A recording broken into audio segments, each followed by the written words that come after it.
John Hobson QC had prosecuted many violent offenders in his career, but when he opened his case in Birmingham on 24th of March 1960, he gave the jury a rare warning about the shocking nature of what lay ahead. The story you will hear is one of horror and bestiality, such as one would ever hope not even to dream about in one's worst nightmares, he said. Nevertheless, you must approach it in a spirit of detachment and logic before you arrive at your verdict. The man on trial was Patrick Joseph Byrne.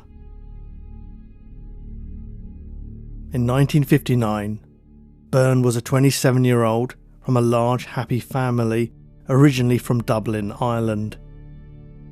He had been an average student and left school at 14, moving with his family to the West Midlands of England, where he worked as a builder's labourer.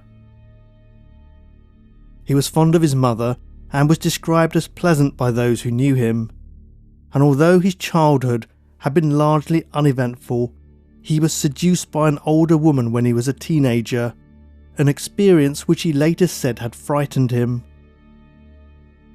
He briefly dated a local girl named Jean Grant, who said that Byrne was shy and always wanted to walk her home because he was worried someone might attack her.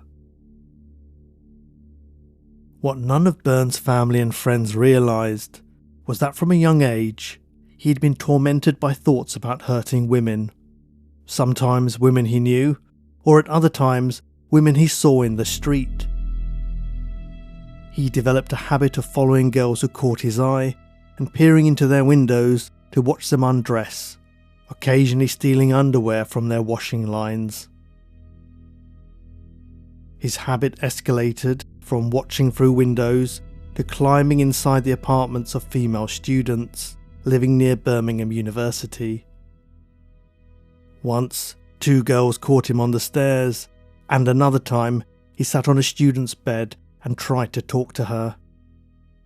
He left quietly when she asked him to, and she was relieved but had no idea that she had just had an incredibly lucky escape. Privately, he fantasised about using a circular saw to cut up a woman's body, and when he was later examined by Dr. James O'Reilly, a hospital medical superintendent and lecturer in psychology, he admitted that these fantasies excited him. In December 1959, Byrne was working on a building site in Hagley Road and living at Islington Row, not far from Birmingham University, and about half a mile from the local YWCA hostel. The hostel, known as Edencroft, was run by the Young Women's Christian Association, the female equivalent of the YMCA. Edencroft was on Wheeleys Road in a suburb of Edgbaston and was a sizable single-storey Victorian house originally built in 1850 for the charitable Barrow Cadbury family, who gifted it to the YWCA in 1929. The YWCA provided support, community and safe accommodation for around 50 women living away from home for work, training or study. But tragically, it seemed that no one within several miles of Patrick Joseph Byrne could consider themselves safe, and the hostel that offered a reassuring roof to so many young women over the years would be unable to protect its inhabitants from a man who felt compelled to kill. On Wednesday 23rd of December, Byrne was walking home from work when he noticed a young woman going into the YWCA building. He decided to treat himself to a peep through the windows, something he had done several times before. There were no gates or security guards to stop him walking boldly down the driveway towards the building. Only a warden who could be called out in emergencies using a telephone in the hallway. At 6:30 p.m, Margaret Katiba was in her flat at the rear of the Queen's wing of the YWCA when she heard a piercing scream.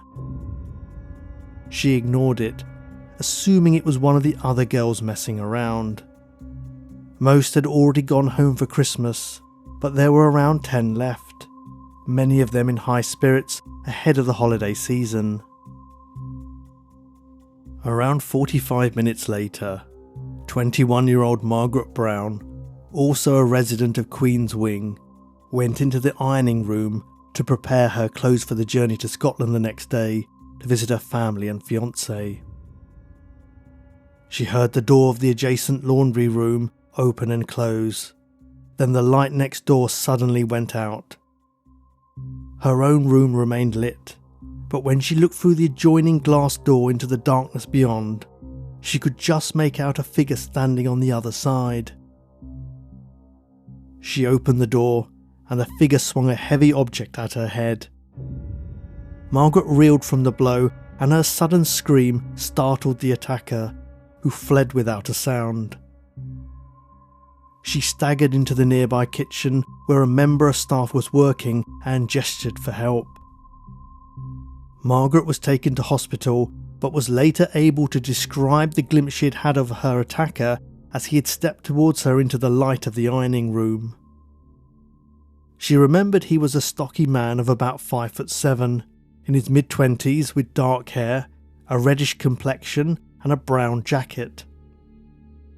The police arrived at the hostel at 7:30 p.m. and searched the grounds, finding a heavy stone wrapped in a bra stolen from the laundry room, which the assailant had used as an improvised bludgeon.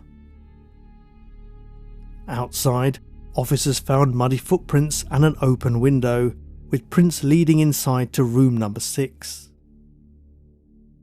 They opened the door with apprehension, expecting to find the attacker hiding there and hoping they could make a swift arrest. But the room was empty. They continued their search, unaware that a far more terrible crime scene would soon be uncovered. They tried the next room, number 4, but it was bolted shut from the inside. The police called out for the inhabitant to open the door, but there was no response. One officer went outside, and through a gap in the curtains, he saw the shape of human legs on the floor. They broke open the door and walked into a scene that defied description. The naked, severely mutilated body of a woman was on the floor. There were multiple lacerations to the torso inflicted by a knife, the handle of which had broken off and lay near the body, the blade itself resting on the bed. Worst of all, one of the woman's breasts and her head had been detached and placed on the bed next to the knife. A note scribbled on an envelope in ballpoint pen had been left on top of a chest of drawers, which read, "This was the thing I thought would never happen," with the word thought spelt incorrectly. The victim was identified as 29-year-old Sydney Stephanie Baird, who went by her middle name, Stephanie. Born on 2nd of August 1930 in Neath, South Wales, she had moved with her parents and sister Barbara to Bishop's Cleeve in Gloucestershire at the age of 10. She'd been a good student and was well liked in the village and known as a quiet girl. She left school aged 17 and worked as a shorthand typist, but spent time receiving hospital treatment for her mental health. When she was 25, her father died and her mother remarried sometime later.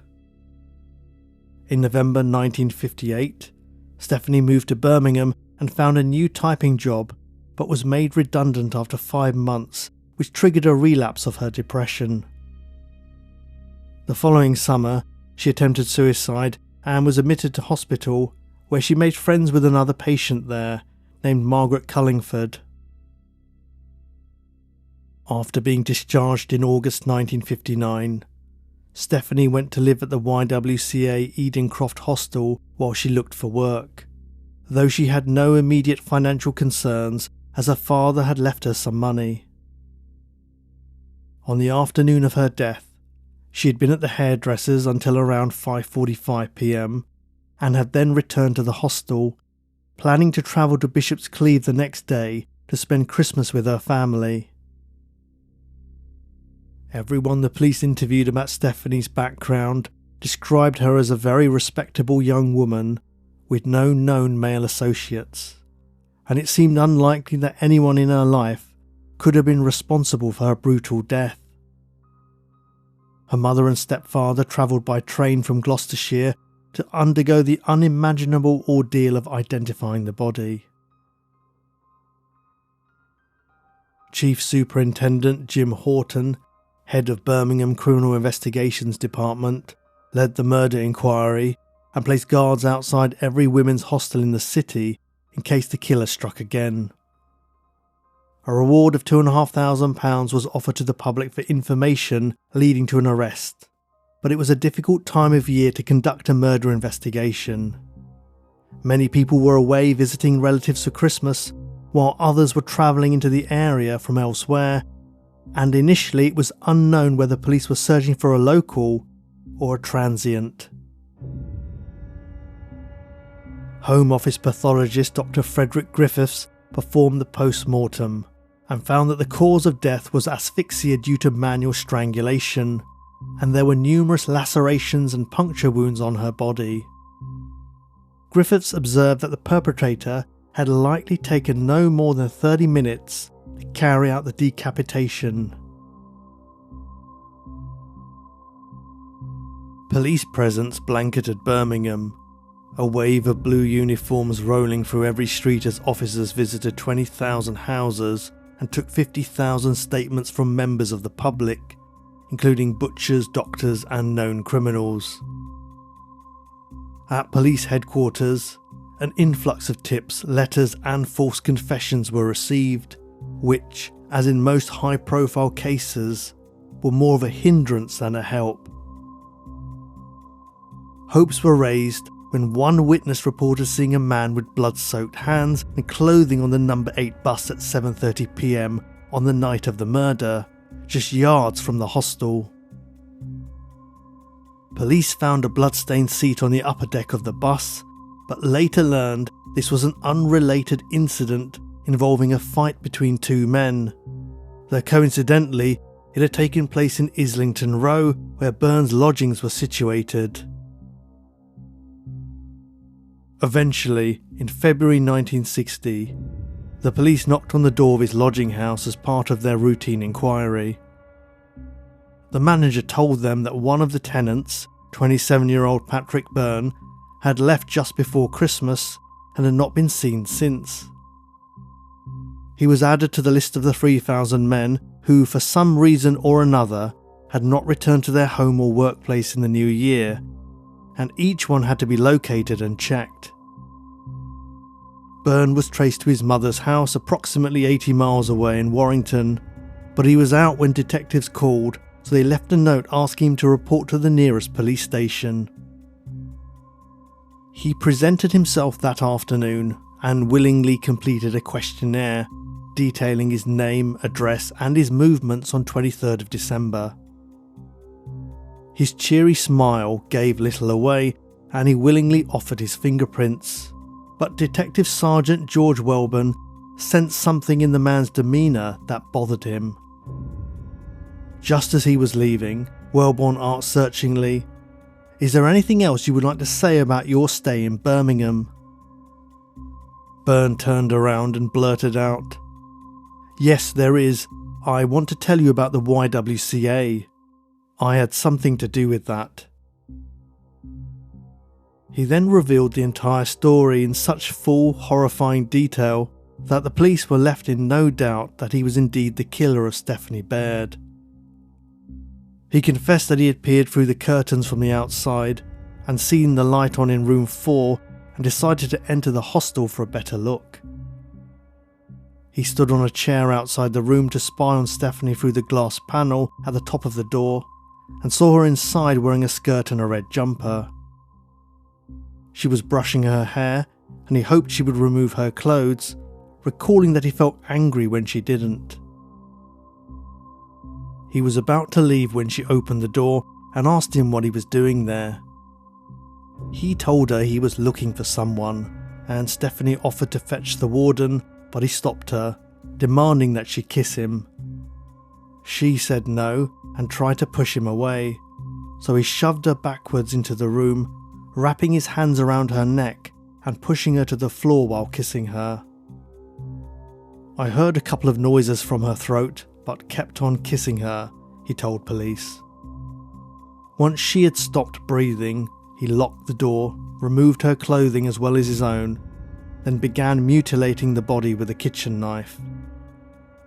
His final act was to remove her head, and he described how he had held it up to the mirror to inspect it more closely. His statement was already horrifying, but he stunned police further when he said calmly, "It surprised me how easily the head came off." Before leaving the room, he left the note on the dressing table, explaining that he wanted people to know why he had done it. He admitted during questioning that he had been very excited and decided that, "I ought to terrorise all women. I wanted to get my own back for causing me nervous tension through sex. I felt I only wanted to kill beautiful women."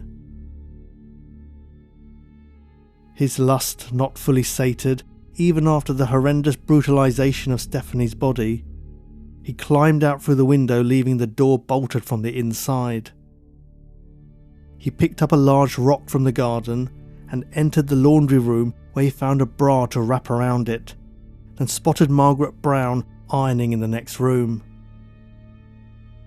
Had her unexpected scream not prompted him to flee, Patrick Byrne might have committed a second act of extreme violence after incapacitating her with the rock. After running from the hostel, he had returned to his lodgings in Islington Row, then washed himself and changed his clothes before going out for a drink and a meal with his cousin, as if nothing had happened. In the morning, he left for his mother's house in Warrington, where he had remained ever since. Byrne explained that he had decided to come clean because the murder was weighing on his mind and causing insomnia. He said, "When I got home, I stood in front of the mirror talking to myself and searching my face for signs of a madman, but I could see none." He also claimed he had considered suicide, but didn't go through with it to avoid causing distress to his family. Byrne was taken back to Birmingham, where he repeated his confession to Chief Superintendent Jim Horton, offering a detailed description of Stephanie's room and rewriting the contents of the note in identical handwriting, using almost the same words from memory, including the misspelling of the word thought. He was remanded in custody, and a defence barrister was appointed through legal aid. The trial opened in March 1960, prefaced by John Hobson QC's warning to the jury about the harrowing nature of the case they would hear. Patrick Byrne pleaded not guilty on the grounds of diminished responsibility, and none of the facts of the case were challenged, with the defence focusing solely on Byrne's state of mind at the time of the murder. 2 psychiatrists testified that the defendant was partly insane and that he had violent desires which were almost impossible to control. They also told the court that Byrne had admitted to taking pleasure in his fantasies about killing women with a circular saw, and that he had suffered a delusion that room number 4 had been full of police officers during the commission of the crime. However, if he truly believed they were already in the room, the question remained, why did he lock the door?